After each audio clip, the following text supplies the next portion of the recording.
have the life you are willing to put up with. You're going to die someday. There are only 7 things standing between you and the life that you want. This is one of those books that you're either going to love or you're going to hate. There is no middle ground. In this summary, I'm going to share the main ideas of the book, and I'm also going to break down what he calls the 7 assertions, explain the rating of the book as well, and how this book will change you. At the end of this video, I'm going to share the things that I didn't love so much about this book and the actionable takeaways that you can use immediately to start changing your life. Here is Unfuck Yourself by Gary John Bishop in 10 words. Self-talk and 7 beliefs you need to change your life. I want to start with my favorite part of my book summaries, and that is my 3 favorite quotes. Reading a good quote at the right time in your life can change everything. You have the life you are willing to put up with. Let that one sink in. Number 2,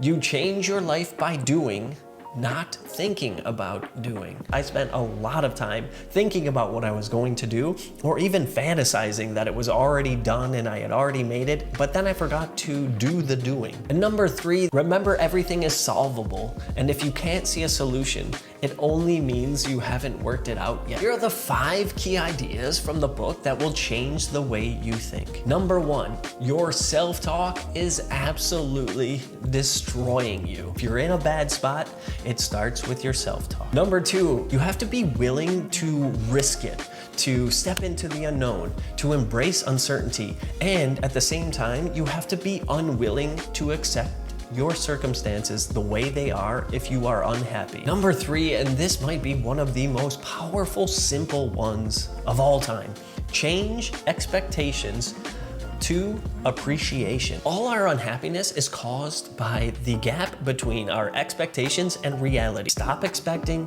start appreciating. Number 4, this one absolutely changed the trajectory of my life, and it is so simple. You are wired to win. If you point it at a direction and you get really, really clear on what you want and where you're going, your mind is wired to make that happen. The one that I say all of the time, and this is, nothing changes without action. And some might even argue changing your frequency and the thoughts in your head, but you still need to take action in reality. Here are the parts of the book that are going to stick with you for sure. Now, the through line of the book is self-talk. It's all about self-talk and the voice in your head. As a matter of fact, there's a tattoo right there.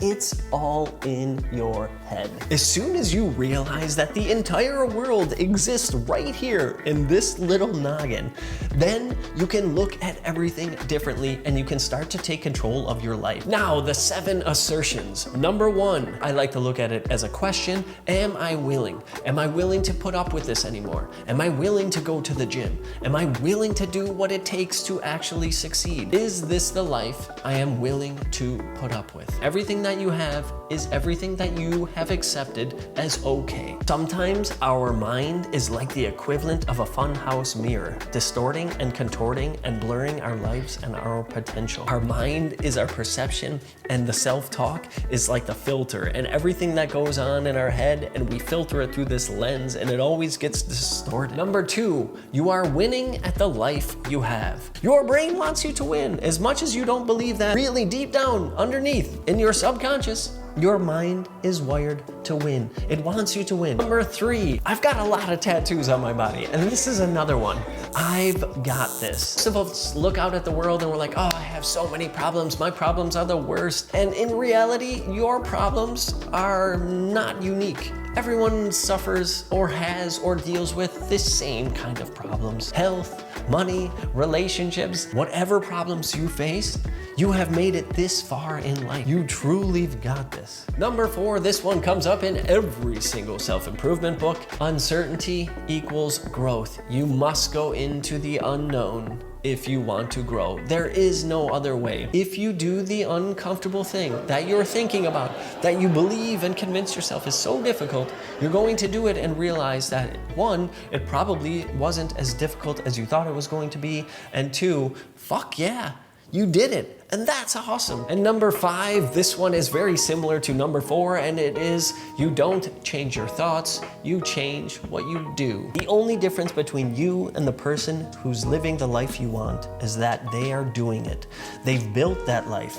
They are living it. The only difference that I've learned is that you just keep showing up, especially when you don't feel like it, because it doesn't matter how you feel. You do it anyways. Number 6, and I relate to this one so much, is be relentless. True change comes when you really need it, like you need air to breathe. It's hard to be relentless and really convince yourself to grind it out when you don't have a reason to. True relentlessness comes when the only thing you have left is relentlessness. And number 7, this one gets a little tricky, is expect nothing but accept everything. You must take 100% responsibility for everything in your life. And this is where people are like, well, that wasn't my fault and it probably wasn't your fault. However, it is your responsibility in how you respond to that thing happening in your life. And I'll admit this is truly one of the most difficult things, just accepting things the way they are.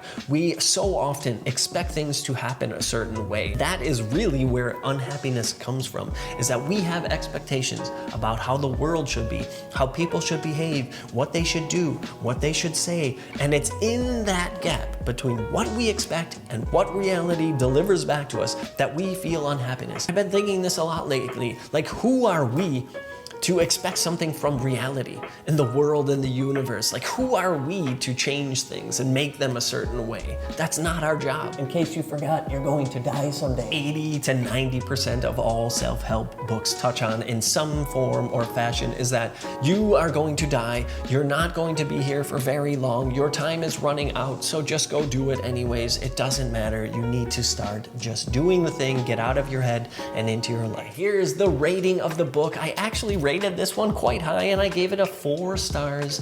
Very good. And the reason I did that is because truthfully, this book hit me at the right time in my life where I needed a kick in the butt and I needed that harsh truth. There was no fluff. There's no, oh, maybe you should try to do this or think about this or sit and just peacefully. It was like, no, get your shit together and figure it out. Start taking action. Speaking of changing your life, listen, my book summaries go super deep, but they are not for the lighthearted. They are for the deeply curious. If you're one of those people, you can check out my book summaries. Just imagine what the deep dive book vault will do to change your life. Check out the link down below and go really deep on over 200 self-improvement books. Who should read this book? I recommend listening to the audiobook because it's read by him and it does feel like he is yelling at you. Now, again, this isn't for everyone, but if you need someone to yell at you sometimes to get your ass in gear, then this is perfect for you. I don't think this is something you should read over and over and over, and I don't think you should read all of his books at one time. It's a little bit too much. I would definitely recommend this for anyone where the soft approach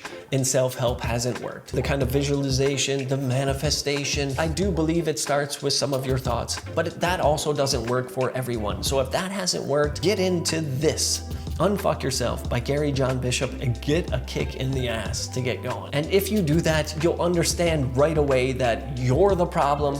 It's your self-talk that is really fucking you over.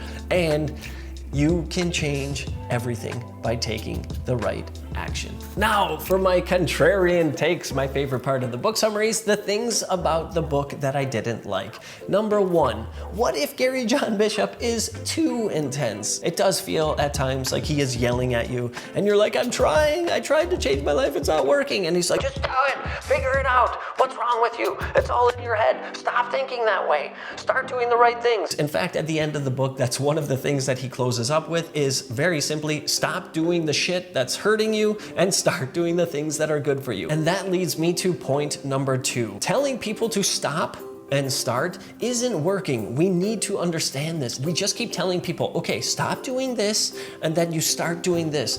No shit, that's what we're trying to do. Most of us want to do that. We're desperate to just stop doing the damn thing, to stop scrolling, or to stop procrastinating, or to stop overthinking, but we can't. And then start doing the thing. That's not helpful if you just tell me to start. What the key is, and I've begun going so deep on this, is you need to sit with yourself and see what happens in the moment. You need to figure out what your escape impulse is. We all have this escape impulse that talks us out of doing things that we want to do. Figure out what that is for you and why it's doing what it's doing. Whatever you want to call it, the demon, the self-talk, the voice in your head, that voice comes out all the time.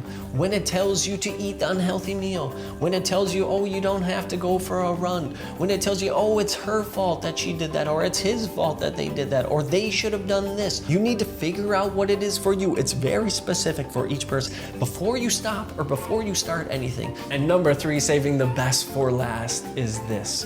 What if changing your thoughts first can change your life? It is the biggest debate of all in all the self-improvement books, and that is which one comes first, your thoughts or your actions. You need to have the thought or belief that you can take action before you take action, but you also don't need that thought to necessarily take action. You don't change your life by shouting affirmations in the mirror. You change your life by having a stack of undeniable proof that you are who you say you are. Always do what you say you're going to do. This is the single most important thing in life, I believe, hands down. It doesn't matter about your thoughts or your actions. It just matters if you write a thing down and you say, today I'm going to walk 20 minutes. You need to do that without fail. You need to make that happen, because the biggest problem that most of us have is we're like, okay, I'm gonna eat healthy this week. And then you don't. And then you don't trust yourself. Oh, okay, I'm gonna go exercise tomorrow. Then you don't. Then you don't trust yourself. Okay, I'm gonna call this person back. And then you don't. And then you don't trust yourself. So again, it doesn't matter if it's your thoughts or your actions. You choose whichever one works for you. It's Henry Ford who said, whether you believe you think you can or you think you can't, you're right. I always want to end my book summaries with actionable takeaways. These are things that you can implement in your life right now to start changing your life, because so many of us read the books, but we don't actually take the actions that are necessary to change our lives. Here are 4 ways. Number 1, identify one way that you are getting in your own way. Let's be honest, for most of us, it is this right here. So what you're going to do is take one of these 3 actions. You can either not use your phone for the first 2 hours every single morning. I actually recommend not using it until lunch. Number 2, take a 24-hour period each week where there is a no phone policy. And number 3, this should be non-negotiable. You should do this every day. No phone 2 hours before bed. Number 2, identify the hidden expectations in your life. And then once you identify the differences or the gap between the expectations and the reality, you're going to basically ask yourself, are these expectations helping me? This is my motto: embrace the always do attitude. And this is so simply, always do what you say you're going to do. It doesn't have to be some huge grand project or thing or task that you're going to do. It just can be 1 or 2 little things you write down each day. Just watch what happens when you start to build trust with yourself. Always do what you say you're going to do, and I promise you, you will gain more trust in yourself, and your whole life will change because you will be confident in the person that you've become. What is one thing you can do to start changing your life? Just go do it. Go do it. Stop. Just go do it now. You can do it. But also, some of the lessons that he reveals in this book are revolutionary. There are only this video, I'm going to share the oh my goodness, a through line